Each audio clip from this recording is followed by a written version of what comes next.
विदर्भ और मराठवाड़ा में हुई भारी बारिश से किसानों की हालत बेहद खराब हो गई। खेत के साथ साथ पशुधन का भी भारी नुकसान हुआ। इस मुद्दे पर अमरावती से पूर्व मंत्री यशोमती ठाकुर ने राज्य सरकार पर तीखा निशाना साधा। ठाकुर ने मांग की कि राज्य सरकार तुरंत ओला दुष्काल घोषित करे और किसानों को तत्काल मुआवजा और अनुदान प्रदान करे। यशोमती ठाकुर ने चेतावनी दी कि अगर जल्द निर्णय नहीं लिया गया तो आंदोलन का रास्ता अपनाया जाएगा। आज खरं सरकारने ओला दुष्काळाची घोषणा केली पाहिजे।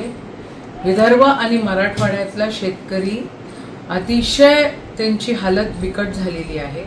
अतिवृष्टीमुळे जास्त पाऊस पडल्यामुळे जे पीक हातात येणार होतं, जो घास तोंडात जाणार होता तो हिरावून घेतलेला आहे आणि भरपूर ठिकाणी फक्त पीक आणि शेतीचं नुकसान न होता अजून जनावरांचं पण नुकसान झालेलं आहे।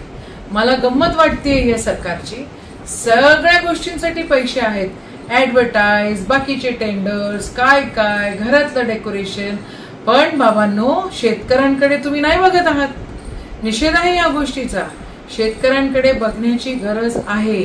आज ओला दुष्काळाची मागणी त्या ठिकाणी आम्ही करतोय आणि ओला दुष्काळ या ठिकाणी डिक्लेअर झाला पाहिजे। त्या शेतकऱ्यांना सगळ्यांना काही ना काही अनुदान मिळालं पाहिजे आणि सफिशियंट असेल अनुदान असं मिळालं पाहिजे अशी आमची मागणी आहे। ओला दुष्काळ घोषित करा, नाहीतर तुमचा निषेध आहे। जय हिंद, जय महाराष्ट्र।